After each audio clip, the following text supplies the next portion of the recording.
Hello प्यारे बच्चों, कैसे हैं आप सब? आप सबका स्वागत है हमारे चैनल दी हुई वर्कशीट पर। मैं आशा करती हूँ सभी बच्चे स्वस्थ होंगे और मन लगा कर पढ़ रहे होंगे।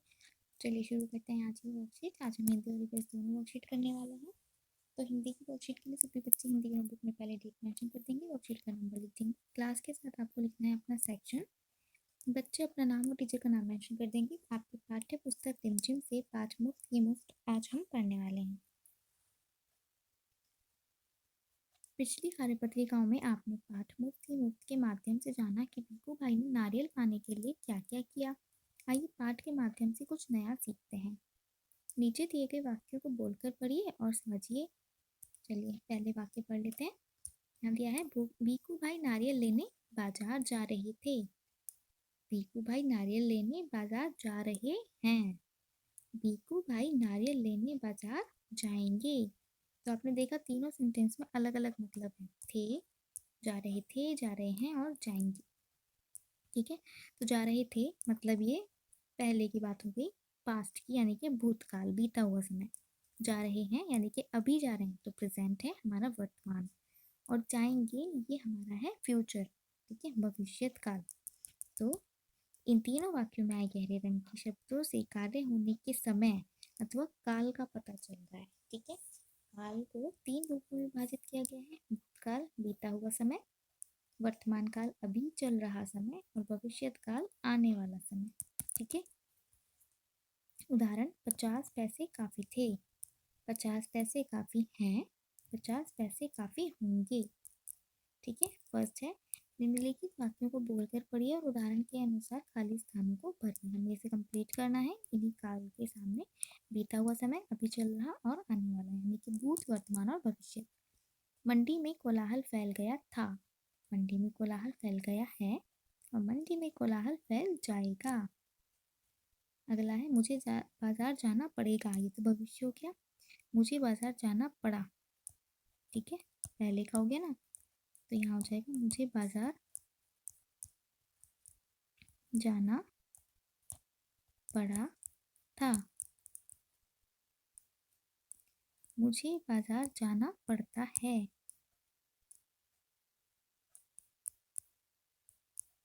मुझे बाजार जाना पड़ता है या पड़ रहा है। ठीक है, मुझे बाजार जाना पड़ेगा। पैसे तो मेरी मेहनत के हैं, तो यहाँ हो जाएगा पैसे तो मेरी मेहनत के थे। ठीक है, पूरा सेंटेंस नहीं लिखती, यहाँ पर आप समझेंगे कि स्पेस नहीं है। पैसे तो मेरी मेहनत के थे, बाकी आप पूरा लिख देंगे। ठीक है, मेहनत के हैं और मेहनत के होंगे, पैसे तो मेरी मेहनत के होंगे।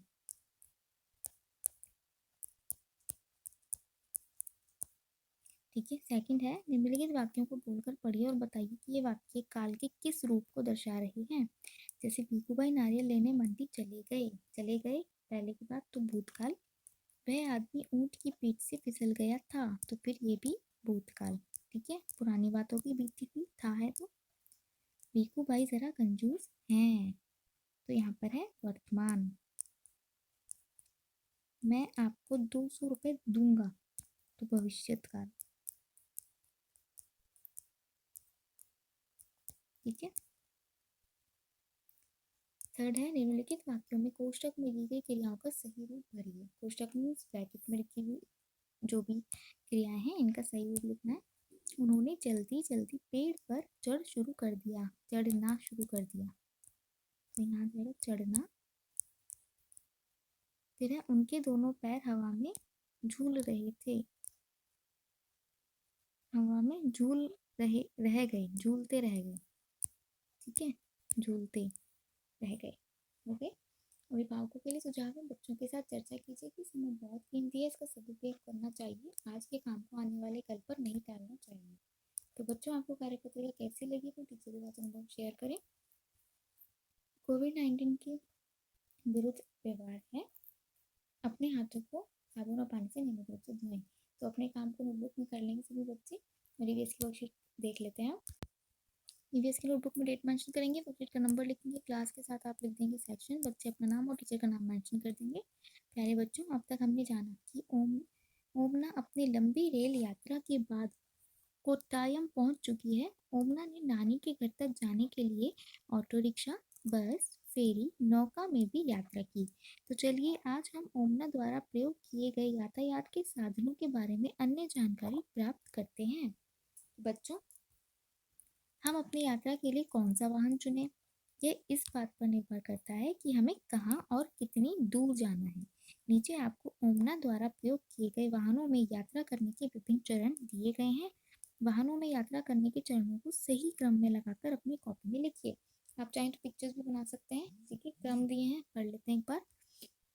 जैसे ऑटो रिक्शा ढूंढना, गंतव्य स्थान पर पहुंचकर किराए के लिए मीटर को दोबारा चेक करना और उसे पैसे देना। ऑटो स्टॉप पर पहुंचना, ऑटो रिक्शा का नंबर नोट करना, ऑटो में बैठना और यात्रा शुरू करने से पहले मीटर चेक करना। यदि ड्राइवर चलने के लिए तैयार है तो उसे मीटर से चलने के लिए कहना। तो इसका देखिए सही क्रम क्या होगा। सबसे पहले हम ऑटो स्टॉप पर जाएंगे। ठीक है, तो नंबर 1 है ऑटो स्टॉप पर पहुंचना। दूसरा ऑटो रिक्शा ढूंढना। ठीक है। थर्ड है यदि ड्राइवर चलने के लिए तैयार है। अगर जब आपको ऑटो मिल जाता है तो उससे बात करके अगर वो तैयार है तो उसे मीटर से चलने के लिए कहना। ठीक है। उसके बाद ऑटो में बैठना और यात्रा शुरू करने से पहले मीटर चेक करना। ठीक है। एक मिनट, इससे पहले एक और पॉइंट है, ऑटो रिक्शा का नंबर नोट करना। जब आप नीचे ही खड़े हो तो पहले आप ऑटो रिक्शा का नंबर नोट करें जिसमें आपको बैठना है। उसके बाद आप ऑटो में बैठेंगे और यात्रा शुरू करने से पहले मीटर चेक करना। ठीक है। ऑटो रिक्शा का नंबर नोट करके क्या करना है आपको, अगर आपके पास फ़ोन है तो सेफ्टी पर्पज़ कि आप अपने घर में किसी को वो नंबर भेजें और उन्हें फ़ोन पर ये बताएं कि आपने ऑटो वाले का नंबर आपको भेज दिया है ऑटो का, जिसमें आप अब सवारी करने वाले हैं। ठीक है। चलिए 1 2 3 4 5 हो गया और 5 तक, फिर आगे चलते हैं। कहाँ पहुँचे हम? ऑटो में बैठ के यात्रा शुरू किया, मीटर चेक किया। फिर जब आप गंतव्य स्थान पर पहुँच जाएँ तो अपने मीटर को दोबारा चेक कीजिए ऑटो के, और फिर जितना आपका बिल बना है उतने पैसे आप देंगे। तो हमने यहाँ पर क्रम बना दिए हैं। ठीक है। इस क्रम को आपको अपनी नोटबुक में लिखना है। ठीक है। इसी तरह शिप है, शिप के भी आपको क्रम बता रहे हैं और बस के भी। ठीक है। अपने लिए सीट ढूंढना, नौका से उतरना, टिकट खिड़की पर सही लेन में प्रवेश करना, नौका पर सवार होना, सुरक्षा जांच के लिए पंक्ति में खड़े होना। सबसे पहले आप क्या करेंगे, जब आप एंट्री करेंगे तो सुरक्षा जांच के लिए पंक्ति में खड़े होंगे। ठीक है। उसके बाद आप टिकट खिड़की पर सही जगह पर जाएंगे, सही लेन में खड़े होंगे। उसके बाद आप नौका पर सवार होंगे, अपने लिए सीट ढूंढेंगे और फिर सवारी करने के बाद नौका से उतर जाएंगे। ठीक है, इनको क्रम में लिखना है। फिर बस का है। ठीक है, ये बस वाला है, इसे आप खुद करेंगे। एक्टिविटी है, घर में उपलब्ध कागजों गत्तों अन्य चीज़ों से किसी भी एक वाहन का मॉडल बनाइए और अपने अध्यापिका के साथ साझा कीजिए। देखिए यहाँ पर जैसे यहाँ पर बस बनी हुई है ऐसे। अभिभावकों के लिए सुझाव है, बच्चों के साथ विभिन्न प्रकार के वाहनों की उपयोगिता पर चर्चा कीजिए और उपरोक्त गतिविधि में उनकी सहायता कीजिए। ठीक है। कोविड एप्रोप्रिएट बिहेवियर कैमरे से keep maintaining physical distance of 6 feet और 2 यार्ड्स। तो दूरी कम से कम बनाए रखें। तो आज की वर्कशीट यहीं पर समाप्त होती है। मिलते हैं अगली वर्कशीट के साथ। तब तक के लिए खुश रहिए, स्वस्थ रहिए, मन लगाकर पढ़ते रहिए। अगर आपने अभी तक हमारे चैनल को सब्सक्राइब नहीं किया है तो हमारे चैनल को सब्सक्राइब करें, वीडियोज़ को लाइक करें, शेयर करना बिल्कुल ना भूलें। Thank you.